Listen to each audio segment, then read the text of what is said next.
嫁前的闺房，我的身体也没有伤。小姐，您总算醒了。云禾还活着，他还这么年轻，我竟然真的回到了4年前。云禾，爹爹呢？爹爹在哪儿？小姐，您吓死奴婢了！老爷好像请了宫中的贵人，这会儿正在正厅议事，不知是议事正厅。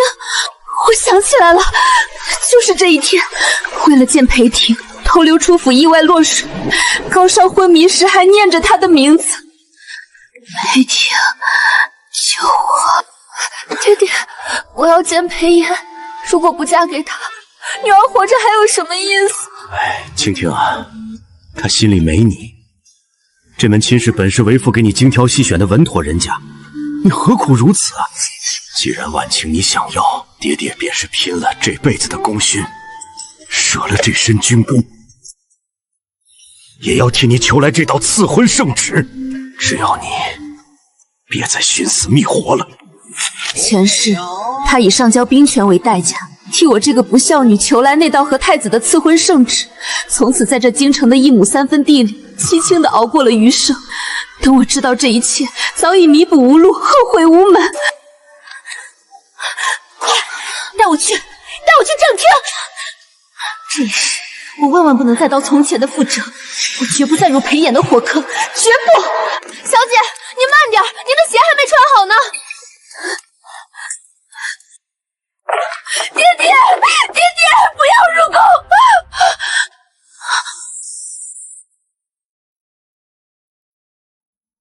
裴炎，为什么会是他？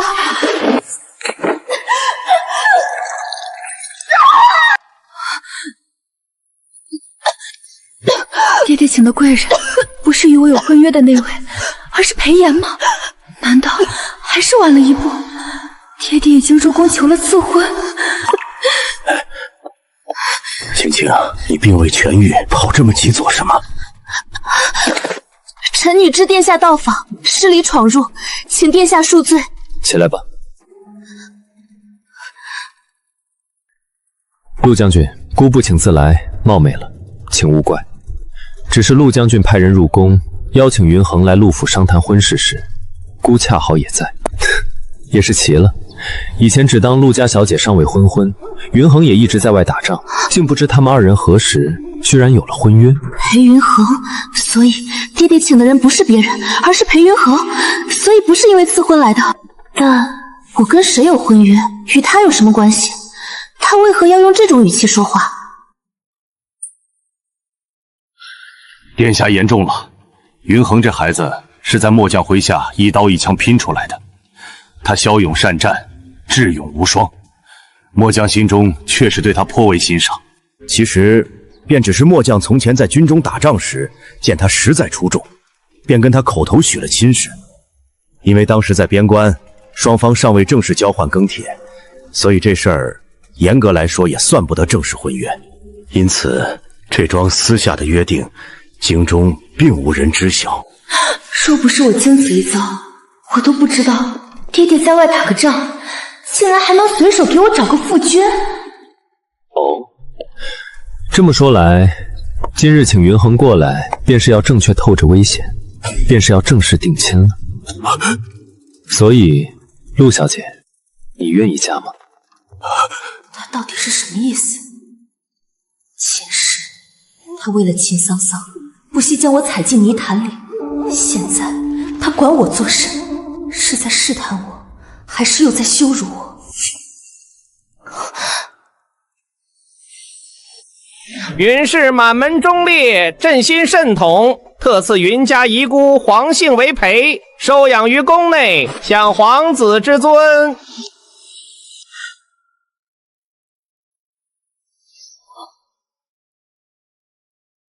云家的人该死在沙场，而不是老死在深宫。陆叔叔，带我走吧。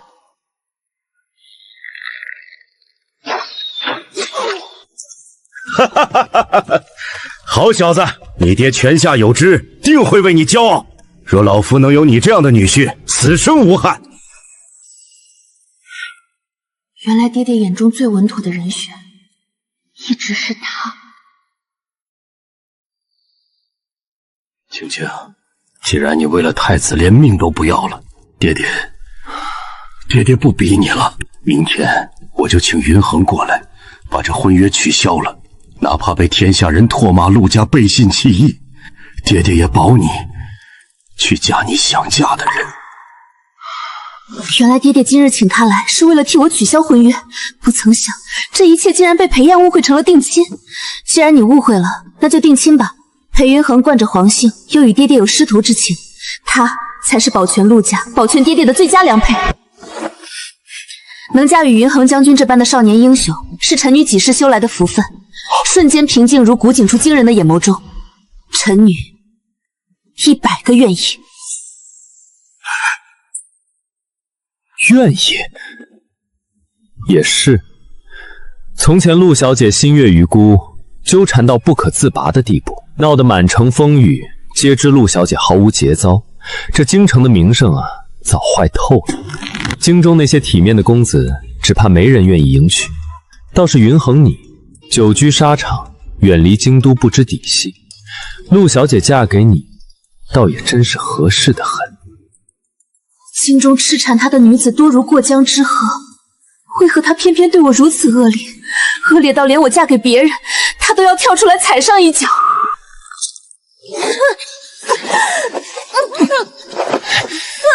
陆婉宁，这是你求来的正妃之位，痛死你也得受着。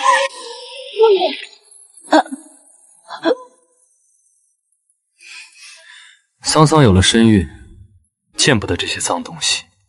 陆婉莹，你早该死了。太子殿下此言，现在知道了，倒也无妨。本将以前听闻陆小姐常年缠绵病榻，还以为性子会是那种温婉阴郁、大门不出二门不迈的。今日听殿下这么一说，陆小姐倒是个敢爱敢追、真性情的女子，本将甚是佩服。如今陆小姐既然答应了这门亲日，想必是已经彻底放下太子了吧？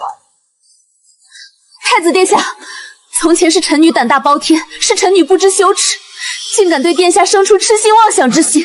臣女在此立誓，日后若再对殿下有半分纠缠，便教臣女不得好死。陆婉莹，你当真以为姑不敢定你的罪？小姐，您跑得也忒快了，奴婢在后面怎么都追不上。您看，今日的益气汤做好了，还是照旧派人送去给太子殿下吗？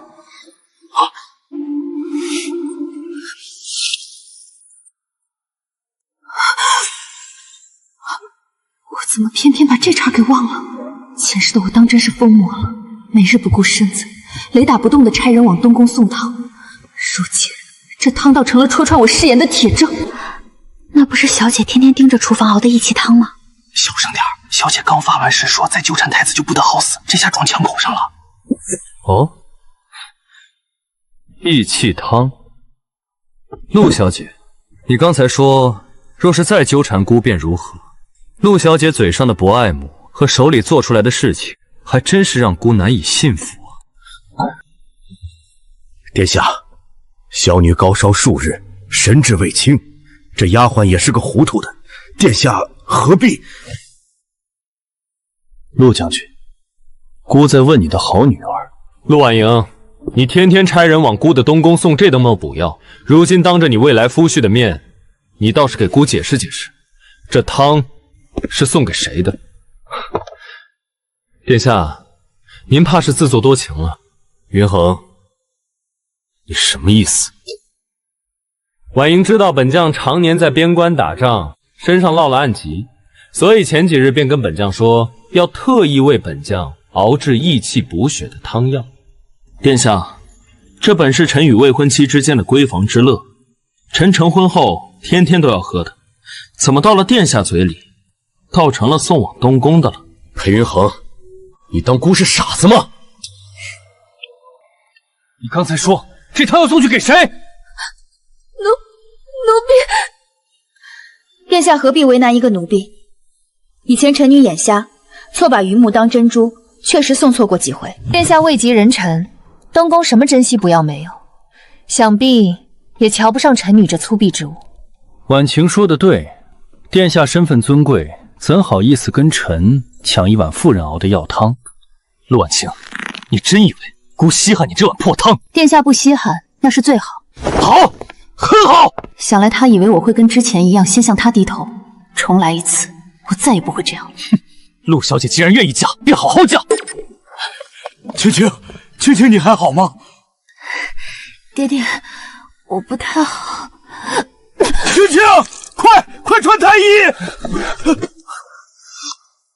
表姐此番落水，本就受了极重的风寒，再加上怒火攻心，气血逆流，这才导致心脉受损。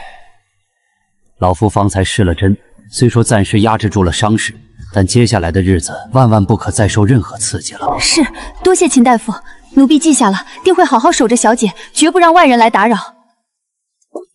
小姐，这益气汤，奴婢方才去厨房，瞧着大火已经熬够了3个时辰，您看这汤当真不给太子殿下送了吗？拿来。小姐，您这是愿意派人送去东宫啦？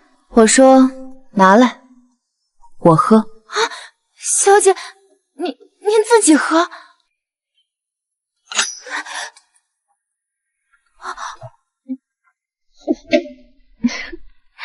这汤里放了极其珍贵的百年血参，还有极品的紫灵芝，可都是爹爹从关外冒死带回来的宝贝，大补着呢，真太有傻的。以前是我脑子进了水，自己身体不好，倒天天巴巴的把这等好东西送去给旁人，给裴燕喝，那就是肉包打狗，白白浪费。给我这从娘胎里就身体不好的人喝，更好，更好。小姐，奴婢多嘴，您是在为那日落水之事跟太子殿下赌气吧？可就算是赌气，那也犯不着答应嫁给裴将军的。裴将军虽然温武，可他常年在外打仗，这京里关于他的传言少之又少。您这赌气应下的婚事，奴婢真怕您日后后悔，到时候可就不好收场了。陆小姐既然愿意嫁，便好好嫁，日后不要后悔来求姑垂怜才好。后悔？求他垂怜？从前的我当真是爱他爱到痴迷，爱到连自尊都作践进了泥潭里，所以连我的贴身丫鬟都觉得我答应嫁给裴云恒不过是在跟裴社赌气，也难怪裴炎不信。你们所有人都以为我离了他裴炎这辈子就活不下去了是吗？奴婢不敢，奴婢只是心疼小姐，怕小姐一时冲动断了自己的后路。云禾，你记住了，我没打算后悔。可是那日游园会，太子殿下确实做得过分了些。您落了水，他竟然连看都不看一眼。奴婢知道您心里委屈。委屈？我有什么好委屈的？推我下水的是秦桑桑，我没怪太子。哟，这不是陆大将军家那位风吹吹就倒的病秧子吗？今儿个诗会，殿下可是特意请了尚书府的秦姑娘。有些人倒好，不请自来，也不嫌自个儿多余，可不是吗？天天捧着个破食盒往东宫送，真当自己是未来的太子妃啦？听说昨儿个他送去的汤，连东宫的大门都没进去，直接被内侍倒进了花盆里，笑死人了。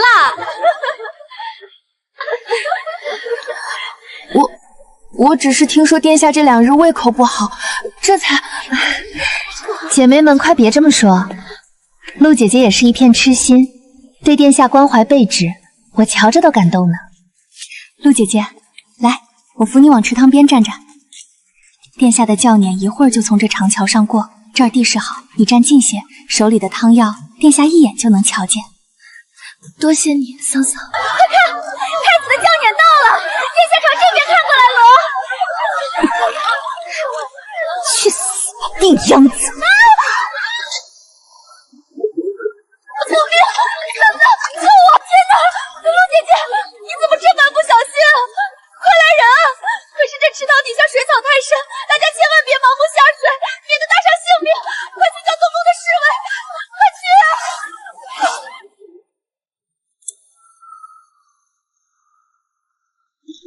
殿下，陆将军家的千金不慎落水了，秦姑娘在岸边急得直哭呢，可要派人去救。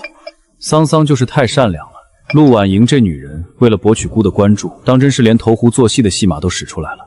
不必理会，让她在水里清醒清醒，免得日后整天像块狗皮膏药一样粘着骨，平白脏了东宫的地界。小姐，您别想了，这秦桑桑平日里瞧着温婉大方，怎么心思这么恶毒？她这是想要您的命啊！告诉太子，云禾，你当裴爷那日是在做什么？他当时就坐在岸边最高的凉亭里，那个位置，湖边发生的一切，他只要没瞎，就看得一清二楚。那殿下怎么不派侍卫救您？他当然不会管。秦桑桑的兄长是太子伴读，秦家手握重权，秦桑桑在他心里到底是不同的。心上人要弄死我这个碍眼的病秧子，他高兴还来不及，又怎会插手？太狠了！他们怎么能这么作贱人？亏得小姐以前把殿下当成了天，命都不要的去讨好他。可是小姐，您以前那样爱慕太子，梦里都喊着他的名字，如今说放手，您当真能舍得？我能。以前是我糊涂，从今往后，我陆婉清的命只留给我自己，还有我爹爹和兄家。珍爱生命，远离太子。晨起暮歇，长寿赛仙。云禾，小姐我啊，顿悟了。哼。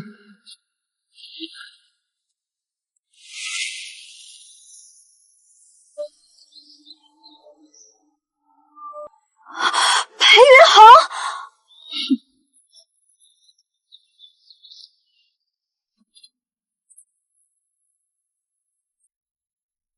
路过街角，新买的青梅，吃吗？吃。小姐，您疯了！女眷在自家后院私会外男，这要是传出去，您的名声可就彻底毁了。万一被同心人瞧见，定会说您不守妇道。你急什么？他翻墙来的。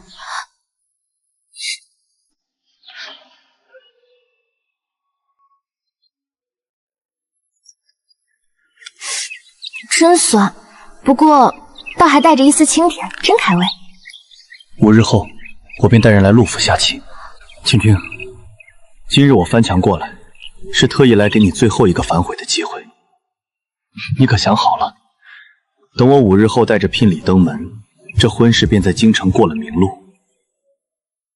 吃吗？吃。既然觉得好吃，那日后就常买这一家的吧。好，以后我天天给你买。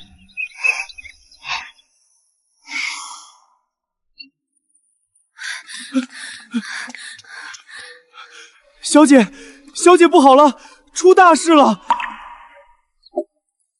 毛手毛脚的，慌什么？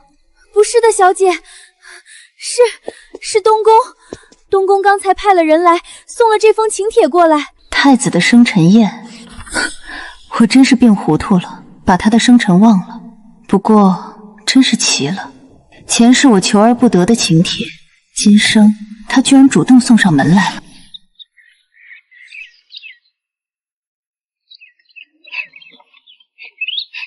小姐，奴婢瞧您都盯着那张请台出身好半晌了。太子殿下想必是这2天没喝到小姐您亲手叮着熬的义气汤，心里空落落的，这才知道您这次是真的生了气。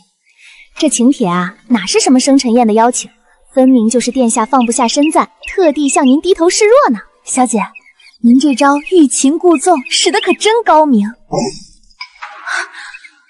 怪不得。小姐，您怎么了？什么怪不得？我说呢，5日后才是2家正式下聘走礼的日子。那家伙怎么昨天深更半夜不顾礼数的翻墙来找我，还送什么酸青梅？感情他是早就收到了风声，知道东宫今天会送这张请帖过来，生怕我今天收到请帖后一时心软，反悔不嫁给他了。亏我昨天还觉得他真诚，那坏家伙嘴上说着什么给你最后一个后悔的余地，其实心里早就盘算好了，故意用青梅来套我的话。哼，心计！您方才盯着请帖，竟是在想这个？不然呢？我不想他，难道还去想那个前世要我命的裴宴不成？可那是太子的生辰宴啊！京中多少贵女，削尖了脑袋都挤不进去。小姐，太子的生辰宴，您当真不打算去？当然不去。你瞧瞧这时辰，虚实呢？虚实我都入睡了。现在我这副破败身子骨最是金贵，大夫前儿个还说要静养，晚睡1个时辰对我来说都算折寿。我好不容易重生一回，可不想再因为旁人折了阳寿。不管是谁的宴会，耽误我延年益寿的，一律不去。小姐，陈汤喝过了，奴婢伺候您歇歇。吹灯吧，你也早些去睡。是。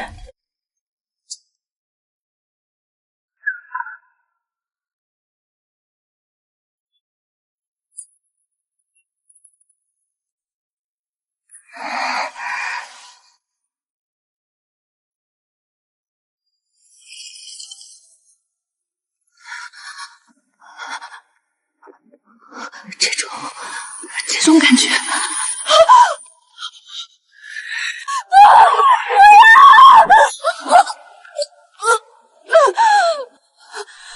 婉晴，你逃不掉的。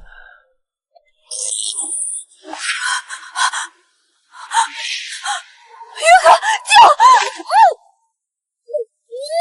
陆婉晴，别喊。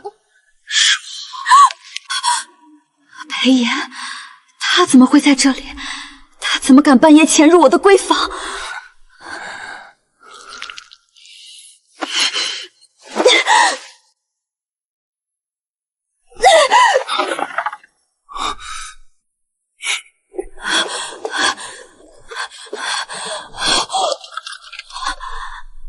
你这样子出去，是生怕别人不知道姑在你房中。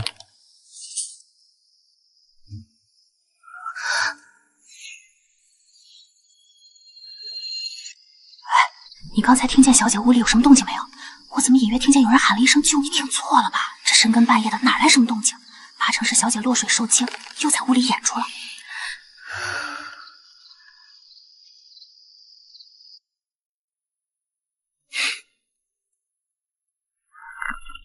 殿下深夜强闯向拉女闺房，所谓何事？姑的生辰宴为何不来？回殿下，宴会的时辰过晚，臣女先前落水高烧，身子骨孱弱的厉害，着实是熬不住。臣女病体未愈，若是去了宴会，过了病气给殿下和诸位贵人，只怕会扰了殿下的雅兴。扰了姑的雅兴。陆婉清，你以前巴德天天贴在姑的身上，什么时候你也知道会扰了姑的雅兴了？你倒是惜命的很呢。那汤呢？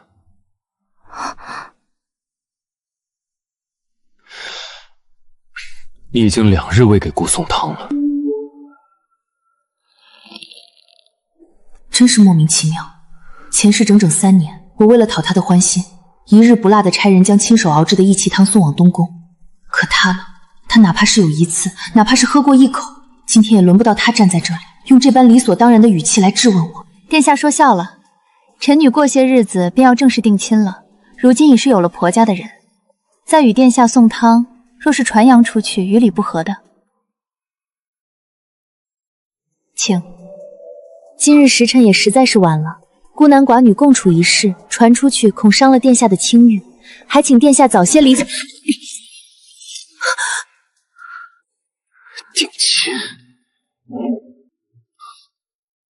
姑给你10个胆子，你敢嫁？生命未足，两家情愿，臣女有什么不敢嫁的？陆婉晴，你还要闹别扭到几时？从前你为了见姑一面，手段尽失，如今不过是落了一次水，你便在正厅里当着裴云恒的面说那些诛心之言。你以为你这般欲擒故纵，姑就会对你高看一眼吗？闹别扭，殿下当真是高看臣女了。为何朕就不追姑了？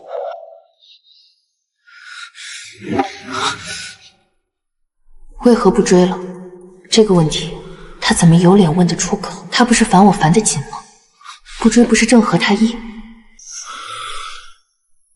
陆婉晴，乖一点，女子的手段姑并非不懂。你这欲擒故纵的把戏，玩一次，姑全当是情趣，不与你计较。可若是玩得久了，让大家都失了分寸，那可就没意思了。殿下，臣女已经说得很清楚了，那日在正厅，臣女便已经立过誓，日后若臣女再纠缠殿下，便不得。陆婉晴，谁许你动不动就把尸身挂在嘴边？你以为你用这种恶毒的誓言来威胁姑，姑就会对你妥协吗？要知道，姑是当朝太子，今日姑喝了酒，半夜翻墙进这将军府，能站在你这房里替你使辫子，对你低头一次，已是上天赐予你的天大福分。在这京城里，想求姑一个垂眸的女子，多如过江之丑，对你低头不会有第二次。殿下，您说的对，臣女自幼身子骨肉，本就是个将死之人，臣女福薄，担不起太子殿下这般天大的福气。这份天恩，太子殿下还是留给尚书府家的秦桑桑姑娘吧。她秦桑桑爱慕殿下的心，只比臣女多，不比臣女少的。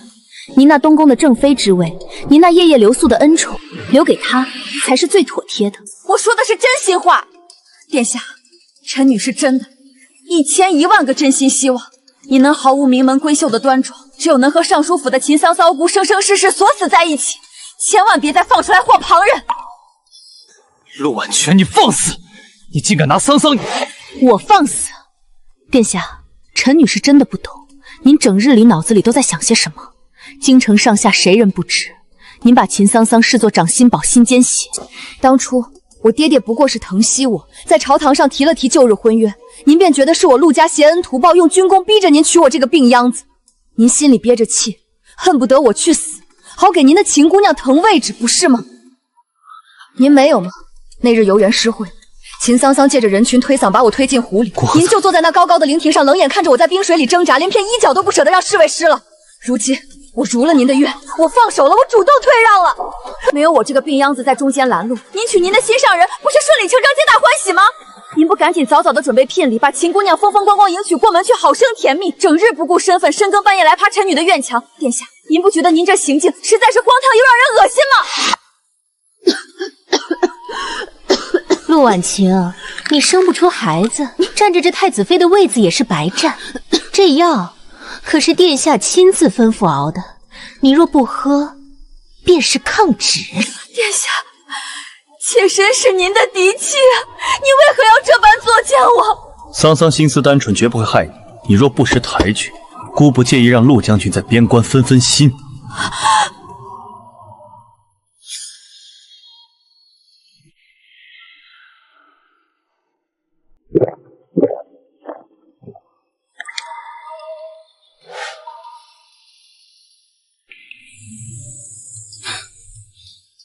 陆婉晴，折腾了这么多日子，说了这么多诛心的话，原来你是因为桑桑吃醋了。吃醋？我？因为秦桑桑？桑桑的兄长秦大人与姑在朝堂交好，乃是姑的伴读。秦家于姑的储君之位至关重要，而且桑桑也自幼伴着姑一同长大，理应得太子妃之位。你就算心头不痛快，吃醋使性子，也该有些大家闺秀的分寸。闹到要嫁给裴云恒那种粗人，简直荒唐。罢了。姑不会让你太难堪，等明日，姑会亲自向父皇请旨，侧妃独你一人，满意了。至于裴云恒那里，你自己明日去处理干净，去把婚约退了，更剽要回来。姑不希望再听见你跟他有任何风言风语。我跟裴云恒的婚约绝对不会取消。陆婉晴，你当真以为姑在跟你在商量？商量？臣女只是觉得可笑。太子殿下，您凭什么觉得臣女会放着好好的风光无限的将军正妻不做，非要自甘下贱，去你那东宫做一个区区的太子侧妃？区区的太子侧妃，臣女方才说了，您这份福气，臣女要不起，也绝对不要。总不见得太子殿下会为了臣女纡尊降贵，求着臣女嫁过去吧？陆婉晴，你真是不知好歹！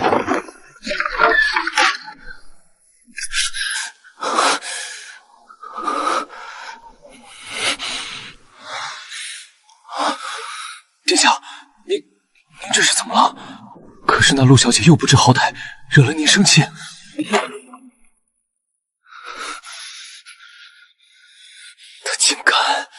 他竟敢用那种语气跟姑说话。他问姑是不是要求着她嫁进东宫？什么？他陆婉晴算个什么东西？不过是个缠绵病榻的病秧子，竟敢对殿下如此放肆！殿下您忘了，前些年他为了见您一面，大雪天在东宫门外生生跪了1天1夜，冻得险些当场咽了气。那时候他卑微的像条狗，求着要给您当牛做马。还有去年，为了拿一张生辰宴委座的请帖，他不惜去京城黑市砸了整整5000两雪花银。这些年若非殿下大度，他名声早烂了。今夜殿下肯屈尊挽留，已是他8辈子修来的福分。福分？可他现在却对姑欺弱避避。殿下，依奴才看，这陆小姐不过是仗着有了裴云恒撑腰，故意在您面前拿剑呢。她就是吃准了您心软，在欲擒故纵。您可千万别中了她的奸计。姑是高高在上的储君，能为她放下一次身段，也是姑一生的极限。姑绝不可能放下尊严去求她第2次。她既然如此自甘下众，非要去当那裴云恒的将军夫人，姑就成全她。殿下英明，等他日后的过了门，知道那沙场粗人不如殿下1/10时，定会后悔的痛哭流涕，跪着爬回来求殿下重怜的。走，回东宫，姑倒要看看，没有了姑的庇佑，他在这京城里能活几天？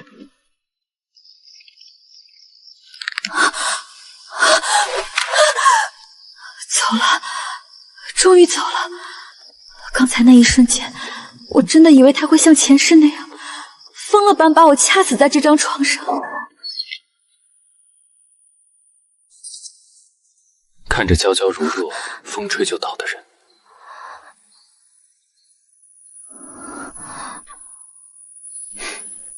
倒是挺能扛的。刚才我翻墙进来，本来还以为以你以前对他的那副心思，今晚你真的会从了他呢。裴云恒，你是不是有病？放开！明日我定要让爹爹把府里所有的守卫全部换了。1个2个的翻墙爬墙，谁都能来逛上一圈。我这闺房成什么地方了？依我看，倒也不必白花那个银子。毕竟，放眼这整个京都，能同时防住我们2个人的守卫，恐怕也就只有你那个在边关杀敌无数的亲爹了。其余的换上再多，也不过是摆设。少在这里贫嘴。裴云恒，你老实交代，这深更半夜的，你放着好好的大将军府不待，翻墙到我这院子里来做什么？我担心你。那日在正厅，便看出他会后悔了。他那个亲爹会再来纠缠，我若不亲自在这里盯着些，实在是放心不下。裴云恒，你嘀嘀咕咕的在说什么呢？大点声，我没听清。没什么，快些去榻上歇歇吧，养好身子。等5日后，我高高兴兴的带人上门娶你。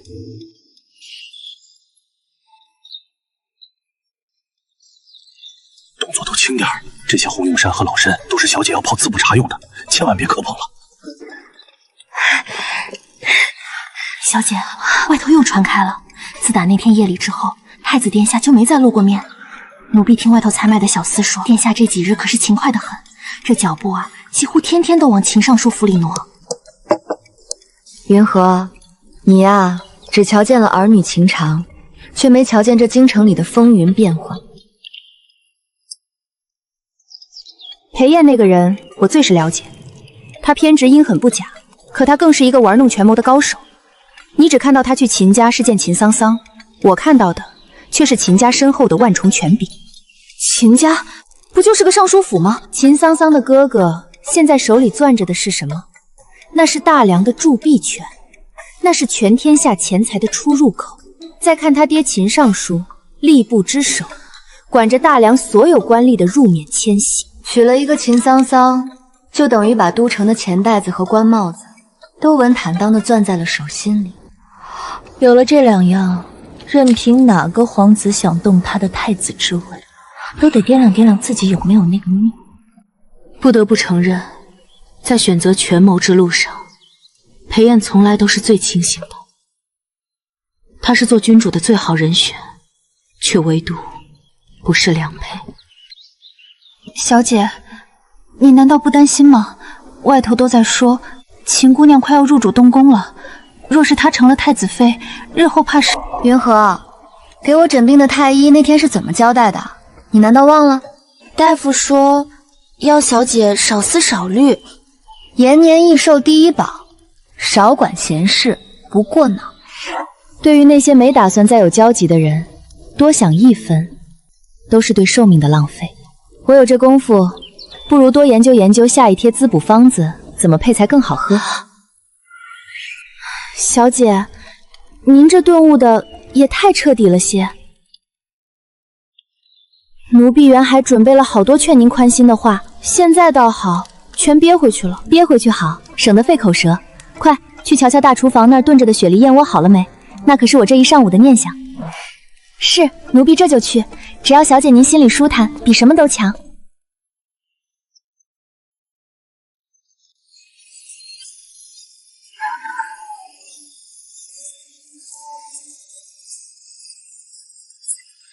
这裴将军下聘的阵仗，怕是比皇子纳妃还要大上几分啊！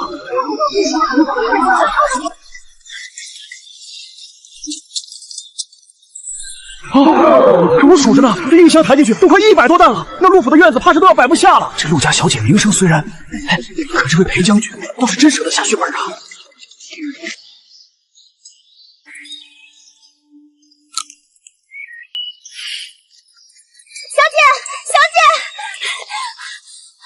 您快去前院瞧瞧吧，聘礼。奴婢刚才悄悄去影壁后头瞧了一眼，哎呦，真是好大的排场！那聘礼一箱接着一箱，简直没完没了。金银珠宝、绫罗绸缎就不说了，奴婢还瞧见了整株的红珊瑚，比人还高呢。摆满了就往库房收，这么大的人了，还一惊一乍的。奴婢哪能稳重得住呀？陆府门外围着的那些百姓，里3层外3层的，全都惊傻了，个个都在夸将军府大手品。奴婢那是替您高兴，可高兴归高兴，奴婢这心里也犯愁啊。您瞧瞧，这婚期都定了，将军聘礼送的这般周全，可咱们自家的嫁妆头面还没定死呢。小姐，您自己嫁人的事儿，好歹上些心呀。这一大家子全靠奴婢一个丫头盯着，奴婢这脑袋都快炸了。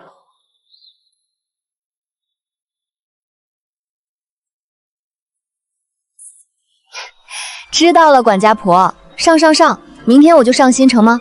明日便去珍宝堂，咱们亲自挑几套实心的嫁妆头面，这总行了吧？哎，我的好小姐，您总算应承了，要不然奴婢真怕您成亲那天连个像样的发冠都拿不出来。也是奴婢没本事，要是夫人还在，哪用得着小姐您亲自操这些心？夫人当年的眼光是京里数1数2的，定能给您操办得妥妥帖帖。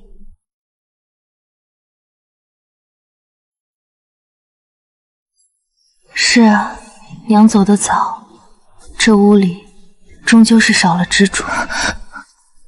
夫人英年早逝，这也是没办法的事。不过老爷对小姐您那是真疼到了骨子里。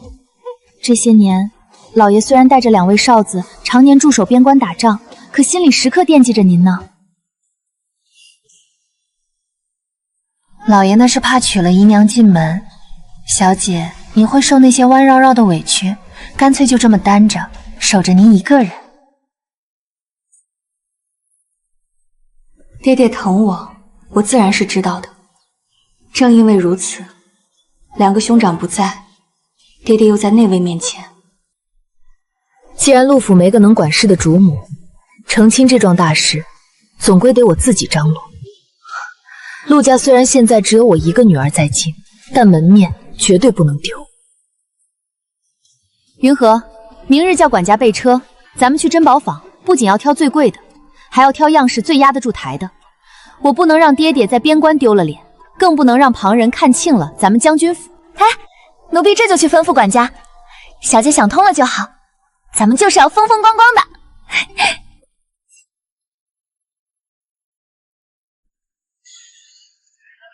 这京城里也就珍宝坊的东西能入眼，瞧瞧这做工。那是自然，不过寻常人哪带得出这份贵气？小姐，这只垂珠不苗瞧着不错，你试戴看看。样式太艳俗了，精气太重。这些摆在面上的东西，总觉得缺了几分灵气。陆小姐眼力毒辣，这些个外摆的俗物，自然是入不了您的法眼。实不相瞒，小店手中珍藏着一套凤冠头面，那是宫里告老还乡的老匠人亲手打造，用的是失传的秘法。凤冠，快拿出来让我们瞧瞧。那东西金贵的紧，价格高昂，寻常百姓莫说买了，连见一面都难。是以小店从不摆在外面售卖。但这京城谁人不知陆小姐即将大婚，将军府的聘礼都快把地皮压实了，陆小姐自然不在寻常百姓之列。东西就在后堂雅间，小姐若不嫌弃，请随我去看看样式。既如此，那便看看吧。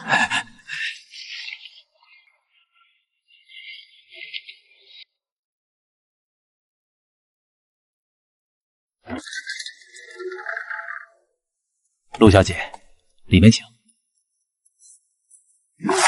你们这是干什么？我是我家小姐的贴身丫鬟，有什么看不得的？云和姑娘见谅，那雅间狭窄，贵重物事，怕人多了磕碰，小姐只看一眼便出来，您在此稍候片刻。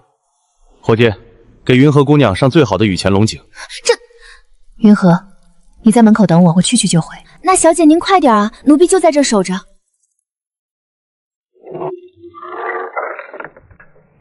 掌柜的，这是何意？开门！你们干什么？关门！小姐，小姐，你没事吧？放开！谁？救命！裴瑶，陆婉清，你赢了。姑做不到，姑原以为能看着你嫁人，能看着你离开，可是姑做不到。这几日，只要姑闭上眼，想到的全是你穿上红嫁衣嫁给裴云言的样子。姑恨不能杀了他，姑要把他千刀万剐。你疯了！裴言，你放开我！别嫁他，嫁给姑好不好？你想要什么，姑都给你。你不是一直想要太子妃的位置吗？哪怕是正妃之位，姑现在就回去求父皇，姑全都给你，只要你回来。殿下请自重，裴言你清醒点。我与裴云恒已正式交换了更切，3书6礼已过大半，婚期已定。天下皆知我陆婉莹即将成为将军夫人，你现在说这些，置皇室尊严于何地？置我于何地？你放开我！晴晴，你说，若是姑今日就这么带走你，把你囚在姑的东宫，那个裴云恒，他有这个本事找到你吗？裴言，你知道自己在说什么吗？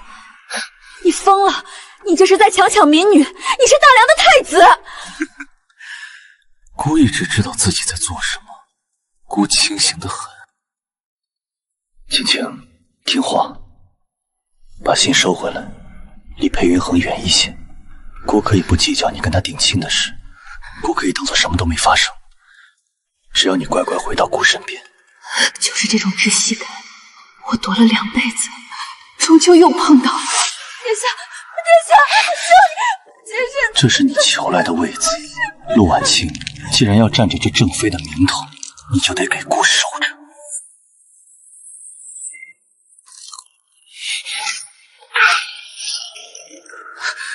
你怕姑做什么？姑能吃了你吗？陆婉宁，你难道能躲姑一辈子吗？能不能躲一辈子，我不知道，但我知道，哪怕只有这一刻，我也要逃离这个疯子。陆婉清，你还想跑哪儿去？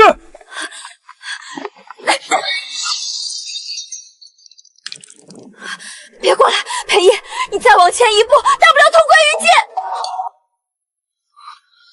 你就这么抵触姑，宁愿死，也不愿让姑靠近半步。为什么？你为什么突然就变了？那个整日围着孤转、心心满眼只有孤的陆婉晴去哪儿了？既然殿下心中早有秦桑桑那个白月光，又何必在我这废棋身上浪费时间？我的选择，从始至终就只有一个：离开你，远离你，再也不要见到你。裴炎，放我走！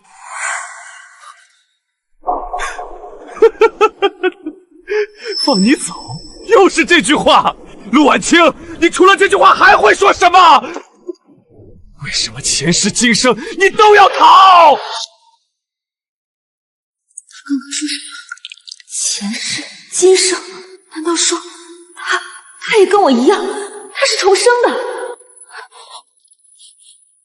你到底在说什么？什么前世今生？你以前不是挖空了心思想要接近我吗？为了那道赐婚，你不惜闹绝世、闹投壶，为何现在姑就在你面前，你却要逃？陆婉清，我能拿你怎么办？我到底要拿你怎么办？你说，你以前那么爱我，怎么能说变就变？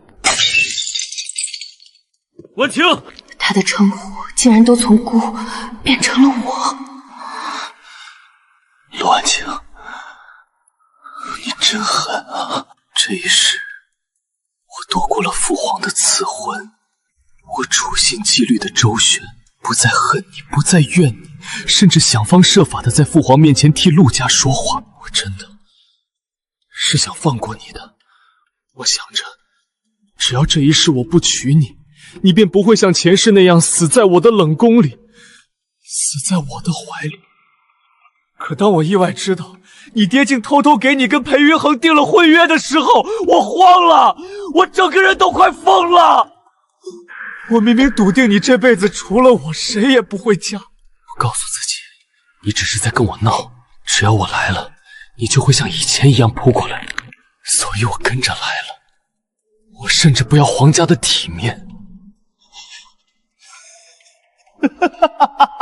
你居然真的说嫁？你怎么敢嫁给他？他裴云恒算什么东西？嫁就嫁吧，你要嫁我求之不得，不是吗？我不是想放你自由吗？可你为什么一直在这里？为什么在我的脑子里，在我的心里，一刻也不走开？为什么突然不爱我了？陆婉晴，这种事儿我都还没发话，你凭什么先不爱我了？请你也不来。姑给你低头，你也不要。姑是太子，姑是大梁未来的天。你凭什么？凭什么不要姑？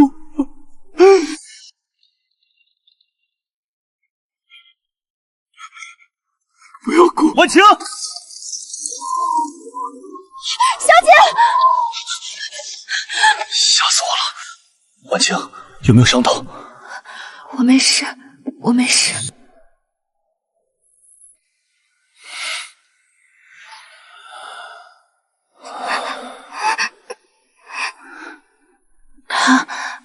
他醉晕过去了。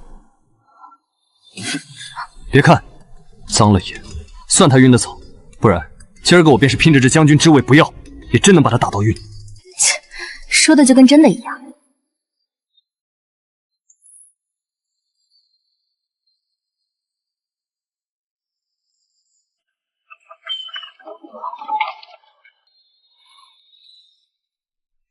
小姐，您瞧瞧这阵仗，自打前几日您在珍宝受了惊吓，老爷像要把咱们陆府建成铁桶似的。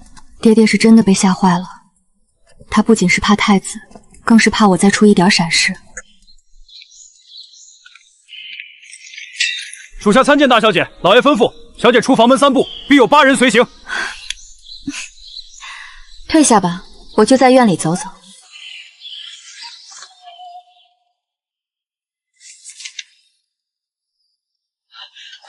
小姐，裴云恒将军又送拜帖来了，这已经是今日第3回了。裴将军也真是，以前翻墙跟回自己家似的，现在倒好，老老实实被老爷拦在大门外，一封接一封的送拜帖。爹爹还没松口。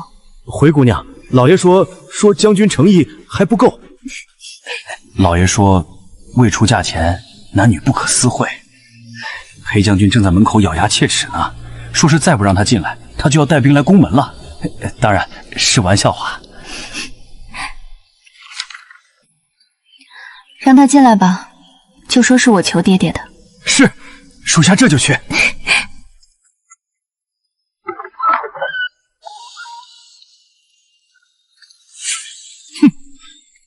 婉宁，你爹这是真狠啊！我堂堂镇北将军，想见自己的未婚妻，还得过五关可六将，填那老五子的拜帖。裴将军，你也有今天，以前翻墙的本事呢？还笑？你家这院墙上加了铁蒺藜也就算了，你爹亲自拎着横刀在演武场坐镇，我敢翻吗？唉，那是我老岳父，我总不能跟他真刀真枪的干吧？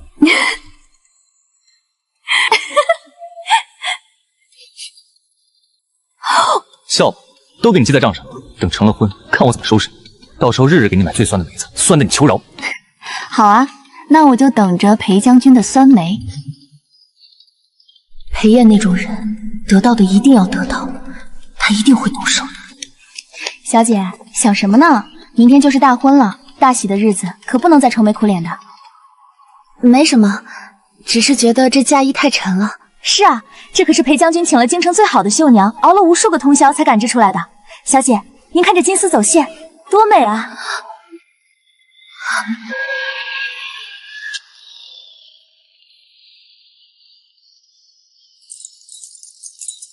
小姐，喝了这碗羹，长长久久，甜甜蜜蜜。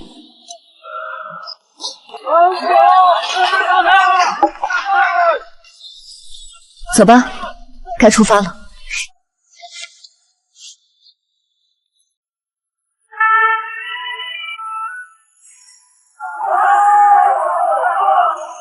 瞧瞧，这陆家大小姐虽然身子弱，但这福气是真不小。裴将军这迎亲的阵仗，比皇子成婚也不差什么了。谁说不是呢？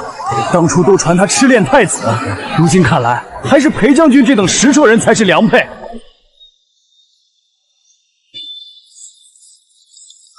走过这条街，拜了堂，我就真的是裴云恒的妻子了。那些前世的噩梦，东宫的窒息感，终于要彻底远离我了。裴燕，这一次你终究是没能拦住我，这种安定的感觉真好。小姐，您听外头那些夸赞，将军今日可是给足了咱们陆府脸面，过了今儿您就是将军夫人了，再也不用受那些冤枉气。云禾，这一路没出什么差池吧？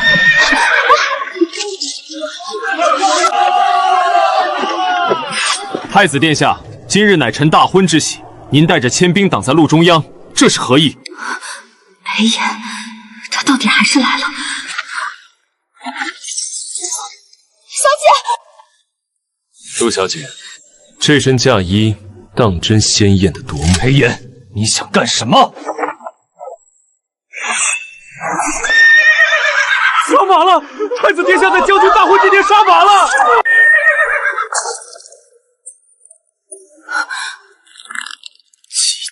可大梁绿地，季琦向来用的是猪羊，取生灵之气壮三军威势。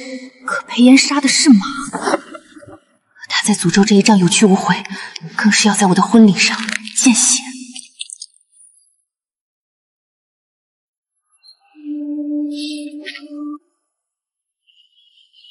裴云恒接旨，边疆告急，赤焰大军兵分三路，直逼北境重镇。现任命裴云恒为车马大将军，即刻整兵出征，不可怠慢。钦此。疯了！太子殿下真是疯了！大婚之日拦亲杀马，这摆明了是要触裴将军的眉头。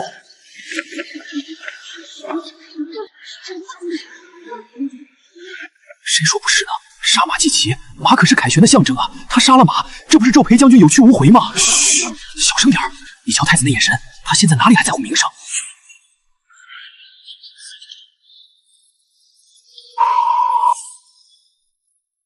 裴将军，愣着做什么？军令如虎，接旨吧。北境若有战事，统帅大军的向来是镇国公。裴某今日大婚，朝中并非无人可用。殿下此时发难，不嫌太急了吗？边关情势瞬息万变，姑说你何用，便何用。青青，我若接了这旨，便要即刻整病。朕若是走了，只怕再回来时……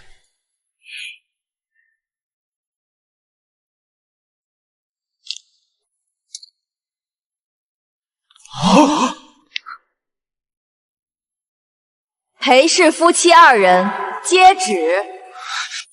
陆婉清，你叫自己什么？青青，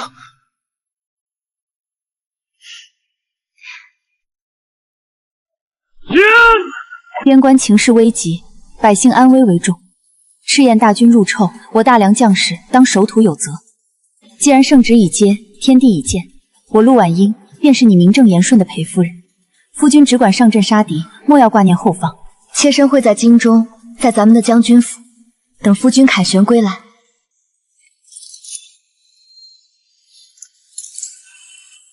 2月必归，青青等我，一定要等我。亲卫营，随我整兵出发！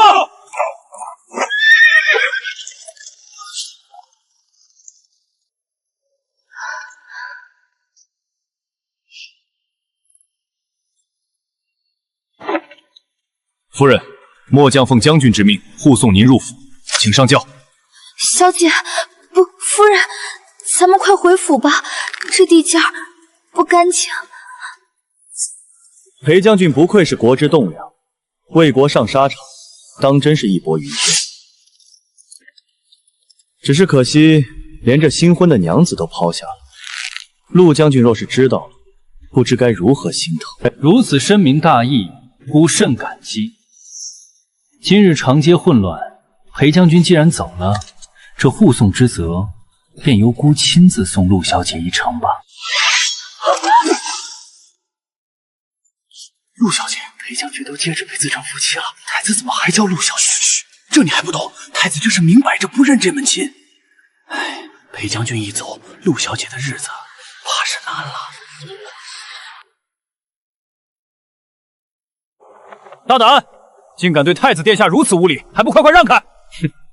末将只知护送将军回府，不是什么殿下不殿下，谁敢阻拦？先问过我手里的这把刀。好一个忠心耿耿的裴家军！既然裴将军如此不放心，那便请副将在前开路吧。孤随行保护陆小姐便是。夫人，这太子恐怕有诈，他绝不会这么轻。爹爹，云浩，小姐，你怎么了？夫人，赵夫人。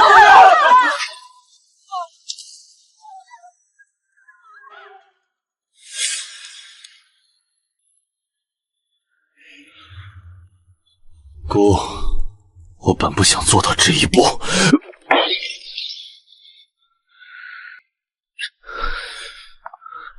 蜻蜓，这几日你可知道我是怎么过的？将军府被你爹守得跟铁桶一样，我派了多少人潜进去，都被拦了回来，根本找不到方法见你。我给你写信，你让人原封不动退回来，我送请帖你扔进纸篓。可是，让我在这京城里眼睁睁看着你穿上红装去拜别人的天地，去嫁给裴云恒，陆婉宁，我做不到，我死也做不到。青青，珍宝府那日，姑喝的实在太多了，那些关于前世今生的话，不过是些最后的胡言乱语。裴言，其实你心里最清楚不过了，到底是谁下的，对吧？但姑想娶你是真的，哪怕你恨姑，哪怕你要杀了姑。陆婉宁，只要你肯点头，姑能立刻给你想要的一切。你听着，你跟裴云恒还没有拜过天地，没拜堂就不算成亲。裴言，我很疼。哪里疼？是不是刚才坠马受了伤？姑这就去叫太医，姑把整个太医院都给你叫来。五脏六腑都在疼，那碗毒真的很烈，每一口喝下去，都像是有千万只毒虫在啃咬我的骨髓。那种痛你试过吗？你当街拦路绑我入宫，我也很痛。前世今生，你对我的每一句羞辱，每一个看不起我的眼神，我都疼到了褪去，只剩下无尽的骨子里。青青，你果然也记起来了。上一世你甚至都没有这般叫过我，你只会叫我毒妇，叫我不知好歹的病秧子。姑不知道，姑真的不知道那种毒。你不知道，裴燕，你只是在逃避。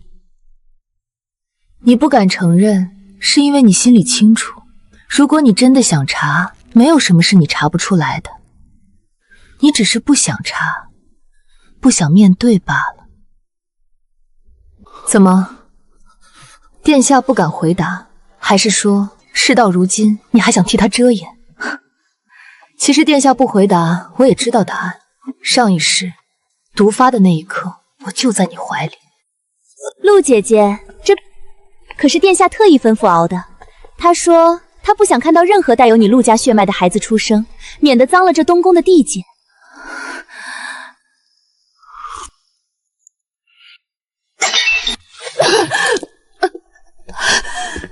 来人，快叫太医，给姑叫太医！殿下，桑桑好怕，陆姐姐怎么喝了那药酒？桑桑肚子好疼，是不是被冲伤到了？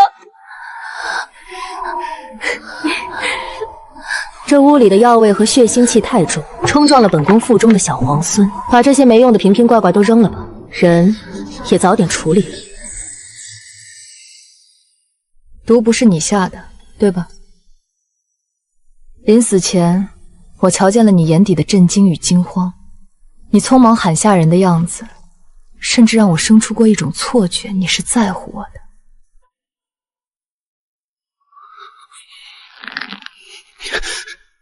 青樱，姑的确……可那又如何？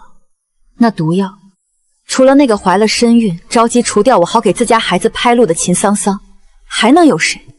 上一世，秦桑桑甚至不需要跟我斗，他只需要把你给他的偏爱当成武器，把我当成空气，让我像个笑话一样死守在这东宫里。裴燕，那种无声的羞辱，比你亲手杀了我还要疼。别说了，青青，求你别说了。重活一世，你口口声声说你爱上了我，可结果呢？你从没放弃过娶她，哪怕你明知道她上一世害死过我一回。裴燕，你的心啊，从来就没干净过。你一边贪恋我的真心，一边又舍不得秦家背后的铸币权和官吏任免权。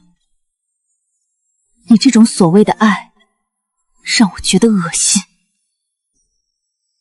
裴燕，其实上一世，连秦桑桑都看出了你心里有我，所以他才急着杀我，怕我占了你的心。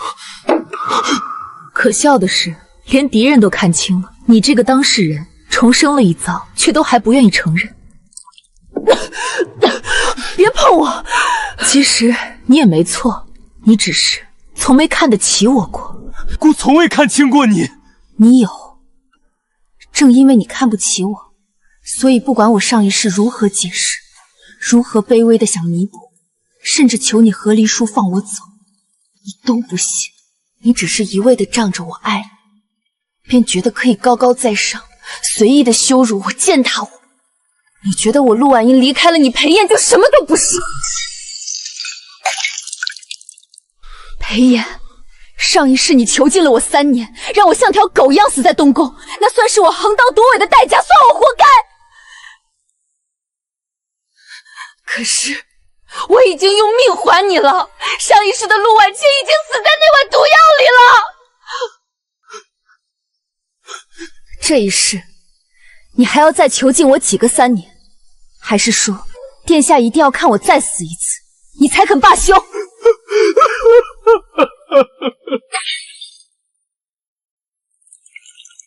这一杯敬殿下。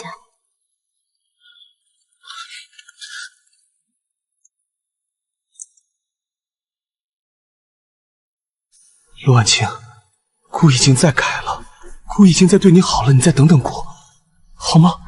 姑保证以后绝不让秦桑桑进东宫的大门，姑会把一切最好的都捧到你面前，姑会对你很好很好。不必了，裴燕。瞧见了吗？一如这碎了一地，再也拼不回去的人心。裴燕，我已经找到那个心里干干净净、满心满眼只有我的人。你放我走吧。到底还是晚了。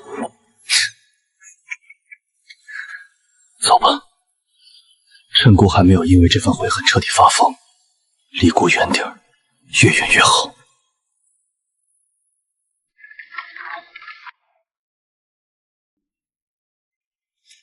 夫人，你若再不出来，末将便要带人硬闯了。没事了，赵将军，起驾回陆府。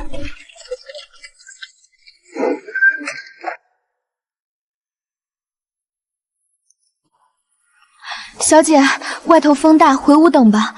您这都站了半个时辰了。云禾，今日是几号了？2个月03天了。2个月03天，裴云恒食言了。他说过2月必归。那日大婚之后，太子殿下亲自将您送回府。虽说再没露过面，可这京城的局势，奴婢瞧着，老爷这2日回来的越来越晚了。战事，怕是比我们想象的还要难。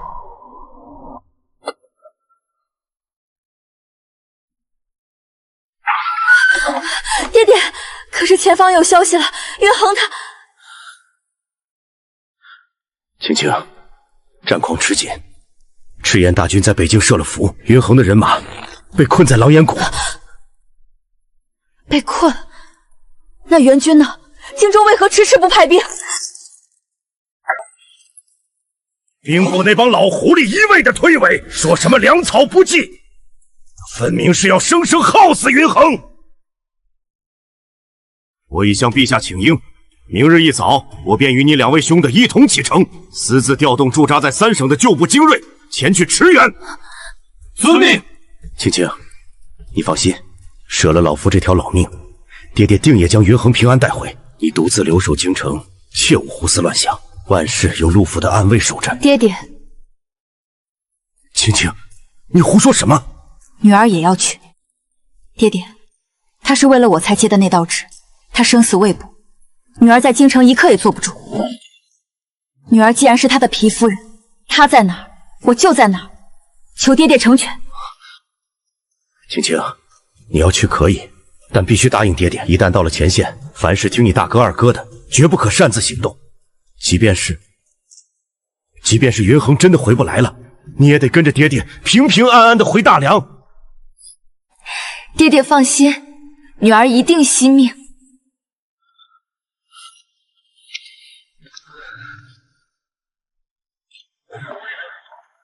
小姐，外头风凉，咱们快上车吧。这北京路途遥远，奴婢真怕您……路再远，也比在那东宫的方寸之地要广阔。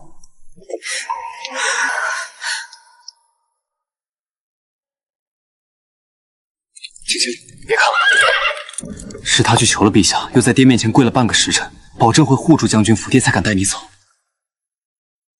走吧。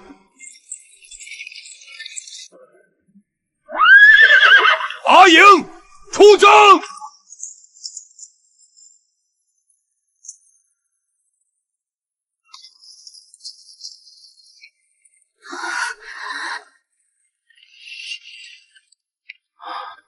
青青，再忍忍，过了这片荒原，离北京就近了。妹妹，二哥给你打了只野兔，正烤着呢，香的掉眉毛，你要不要尝一口？二少爷，大夫说了，小姐要清淡，您那油腻腻腻的野味自己留着吧。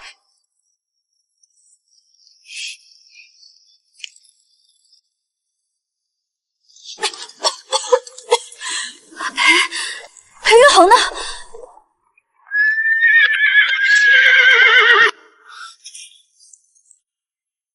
婷婷，你怎么来了？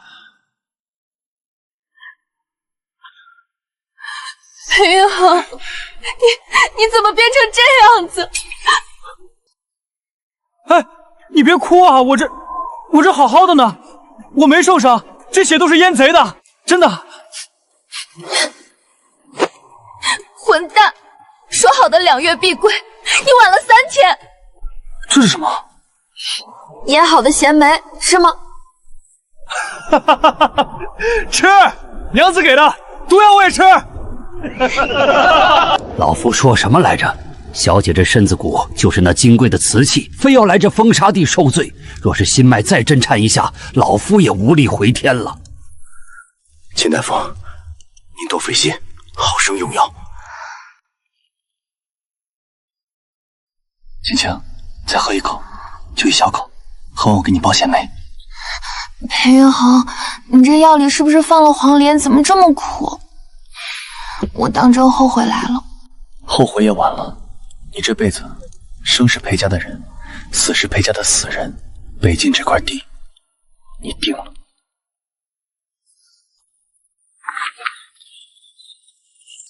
云恒，爹，别守着了！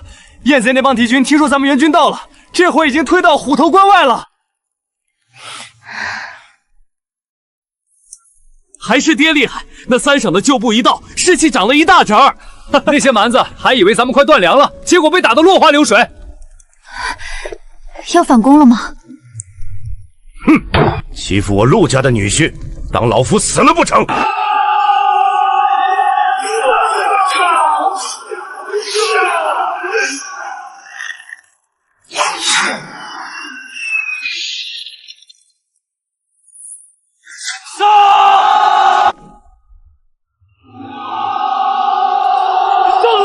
胜了！大将军大胜，燕贼全军覆灭！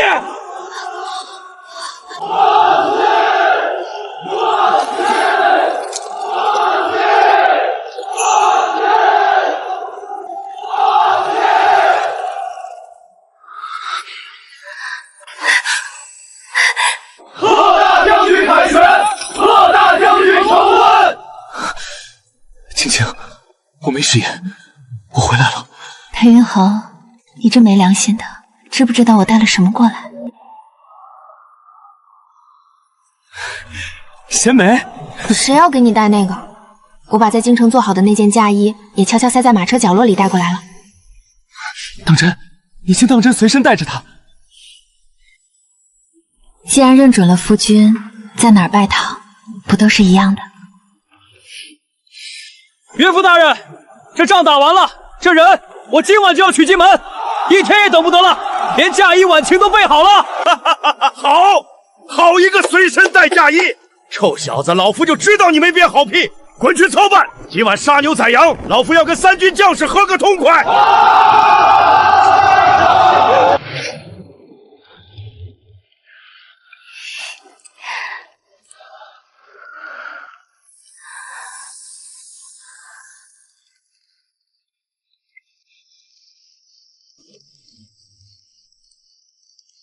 陆婉晴，今日虽无高堂在上，亦无红绸铺地，但这北境的每一寸黄沙，这漫天的星子，都是我裴云恒迎娶你的见证。这一世，换我来守你百岁无忧。苍天在上，厚土为证。裴云恒，从今往后，你便是我陆婉离唯一的夫君了。好，抱一个！抱一个，抱一个，抱一个，抱一个，抱一个，抱一个，抱一个，抱一个，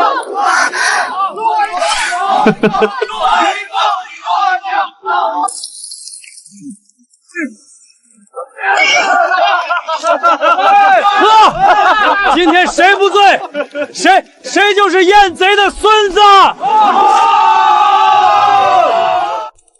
怎么还有点紧张了呢？明明又不是第一回了。进去吧你！别怂啊，大将军！裴云恒，你慢点。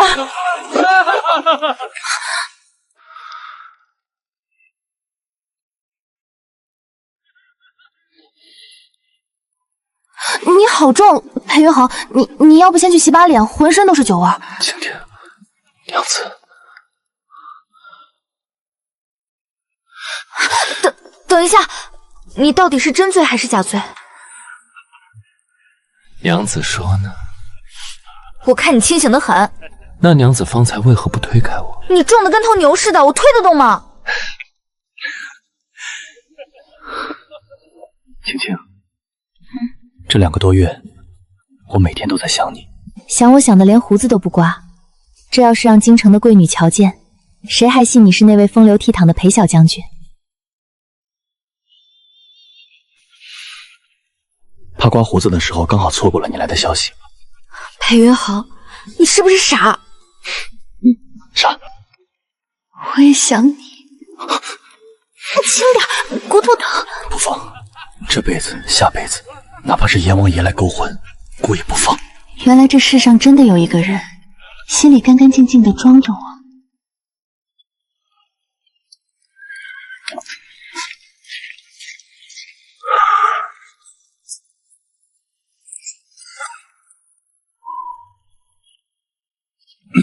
老二，你这又是折腾什么呢？青青小两口洞房花烛夜，你这会儿凑过去，是嫌命长，还是嫌老子揍你揍的不够重？大哥，你说什么呢？我是去给云恒送汤的。也不知云恒今晚是怎么了？平常在笑场千杯不醉的人，今日不过是2坛女儿红下去，竟醉得连路都走不稳了，还是被那帮臭小子给抬进去的。我给他送碗醒酒汤去。醉酒的人身子重，我怕青青的小身板一个人伺候不了他那大块头。万一云恒吐了，或是压着青青了，那还了得？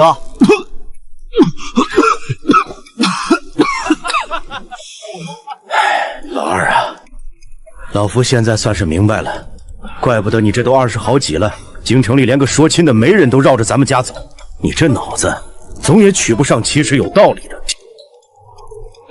啊，爹，您说正事儿呢，提娶亲干啥？我这不是担心我妹子受罪吗？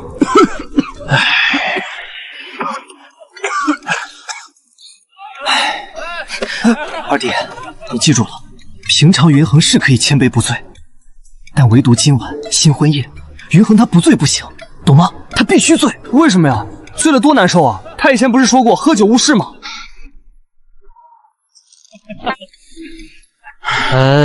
因为醉了，有些不规矩的事情才好做。什么叫不规矩啊？大哥，你说明白点。我不认识这2个人。二弟，别问了，喝点汤吧，别说话了。你再说下去，我都要替你脸红了。哎，大哥，你别走啊！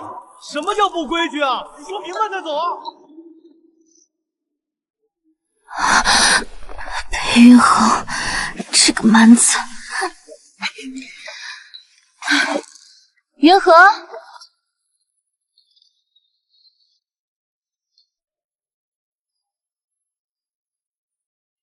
夫人您醒了，将军交代了，让奴婢们在外候着，说您昨夜累着了，不许任何人惊扰。什么时辰了？回夫人，已经是日上3竿了。将军一大早就神清气爽的去教场了，说是去练鞭。他倒是不累，合着苦闲事全让我一人受了。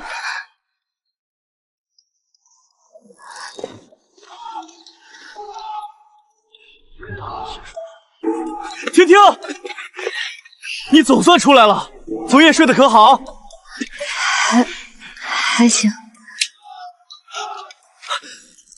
婷婷，正好，我昨晚送来的醒酒汤，你后来喝了吗？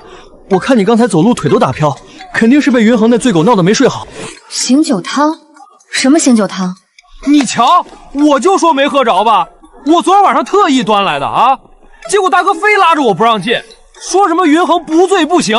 妹子，你给评评理，我寻思了一宿也没想明白，他好好的大将军，为什么不醉不行？婷婷，你别理他，这小子昨晚脑子进了血，还没化呢。大哥，你干啥？我要问明白。二哥，你这汤现在送来也不晚。啊，云恒还没醒，他又醉了。他没醉，是我需要补补。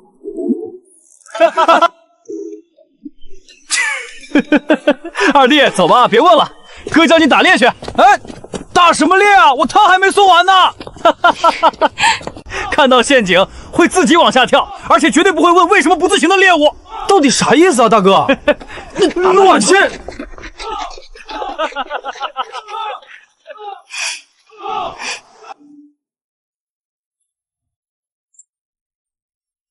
青青，爹爹，您怎么过来了？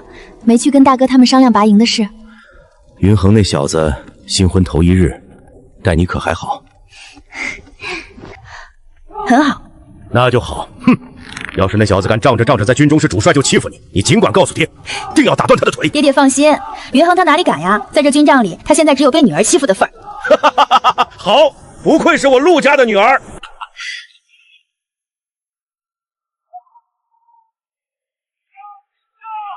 婷婷啊，爹爹这辈子戎马关山，自以为护得住大梁，却唯独亏欠你太多。你娘走得早，爹又常年在这风沙地里打仗，没能瞧着你长大。从前在京城，你受了那么多委屈，甚至……爹爹，您没有亏欠女儿，您给我的已经是这世上最好的了。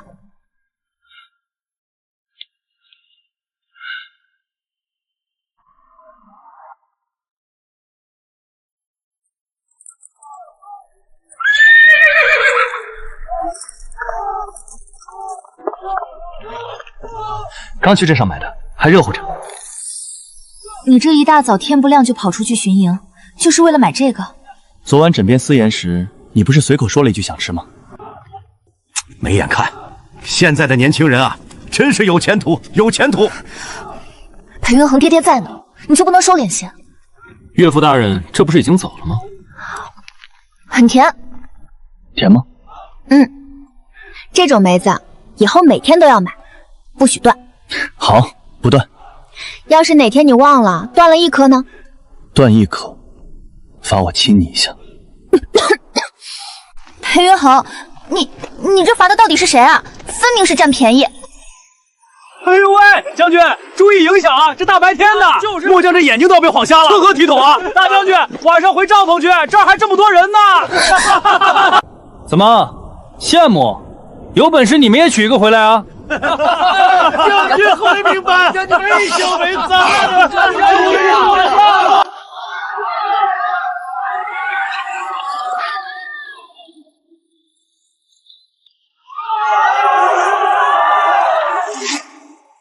裴烨，他还是来。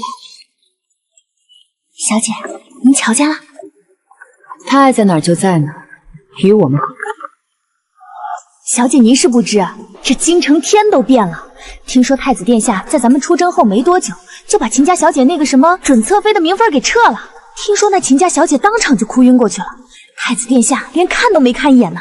不仅如此呢，太子殿下不知是受了什么刺激，突然在那位跟陛下跟前请了旨，说要彻查吏部。结果您猜怎么着？小姐，您倒是猜猜啊！查出了什么？秦尚书在那个位置坐了那么多年，手脚怎么可能干净？可不是嘛！秦尚书贪墨案被翻了个底朝天，证据确凿，太子殿下亲自监斩，秦尚书直接被革职查办了，秦家大公子也被夺了官位，发配到了极北苦寒之地，秦家彻底倒了。那秦桑桑呢？秦家小姐倒是个性子烈的，说是为了替父赎罪，自愿进了城郊那座静心庵，说是要剃了发，从此青灯古佛，了此一生。只可惜，这个选择来得太晚了，晚到连恨都显得多余。小姐，您心里还恨太子殿下吗？不恨了，恨一个人太累，我如今只想长命百岁，那些恩怨纠葛就让他留在城墙外吧。我现在心里装不下那个人了。奴婢明白。小姐心里现在全是咱们英明神武的裴大将军。云禾，哎，奴婢在。等回府之后，把之前那些特意备给太子的一气汤罐子全都扔了吧，砸碎了埋进土里也成。总之，别让我再看见。早就该扔了。不瞒您说，在您答应嫁给裴将军那天，奴婢就把那些旧药炉、旧罐子扔了一大半了。你这丫头动作倒快，那时候你不是还哭着喊着劝我别嫁，说我是一时赌气吗？哎呀，奴婢那时候不是糊涂吗？奴婢看走了眼，以为将军是个粗人。可这几个月在军营，奴婢看明白了，裴将军对小姐那才是真的捧在手里怕碎了，含在嘴里怕化了。小姐，裴将军才是那个真心实意对您好，能陪您白头偕老的人。就你会说。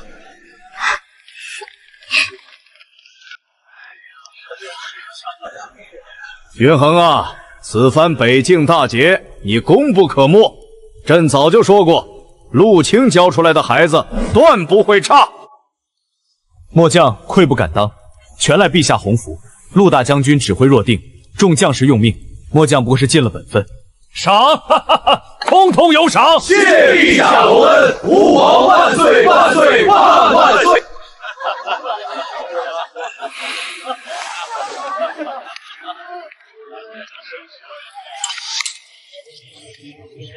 裴将军，恭喜凯旋，这一仗打得漂亮，多谢殿下。姑敬你一杯，末将敬殿下。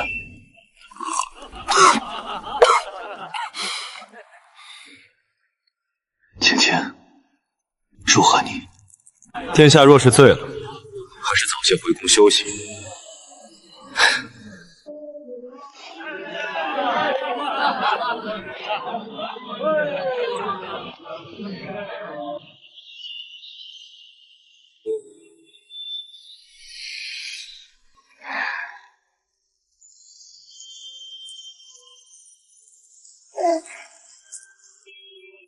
娘亲，爹爹到底什么时候回来呀？这都太阳公公要下山了。快了，阿鸾乖，爹爹这次只是去郊外教场点兵，很快就回来了。娘亲骗人！上个月爹爹去北京视察，你也说快了，结果阿鸾等了好多好多天子，爹爹是不是大骗子？他敢，等他回来，要是阿鸾觉得他回来晚了，咱们就不让他进门，让他去书房睡，好不好？好，娘亲说了算，不让爹爹进门。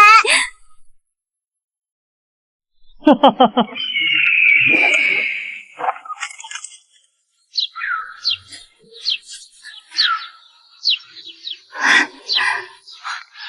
谁说不让我进门？爹爹！哈哈哈哈哈！想爹爹了没？想了，不过阿鸾刚才和娘亲商量，要是不进大门的人，就要罚他买好多好多蜜饯。哇！臭小子，我在外面英勇杀敌，回来连看都不给看一眼。行了，他这是随了谁？你心里没数。裴大将军，这翻墙的毛病，怕是这辈子都改不了了。正门不走，偏要吓坏家里的小辈。走正门太慢，真甜，比任何时候都甜。爹爹羞羞，又亲娘亲。哈哈哈哈哈哈！臭丫头，爹爹亲自加娘子，天经地义。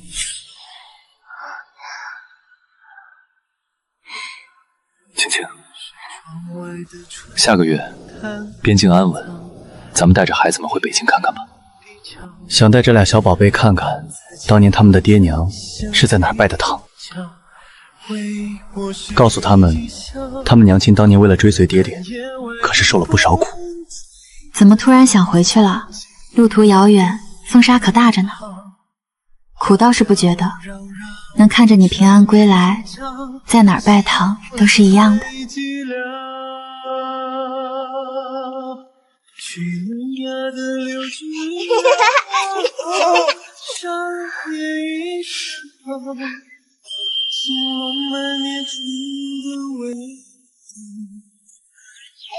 延年益寿第一宝，少管闲事，不过脑。咱们小姐这话当年说的半点没错，这将军府的闲事啊，奴婢这辈子都不打算管喽。云恒，我在。这人间烟火气真好。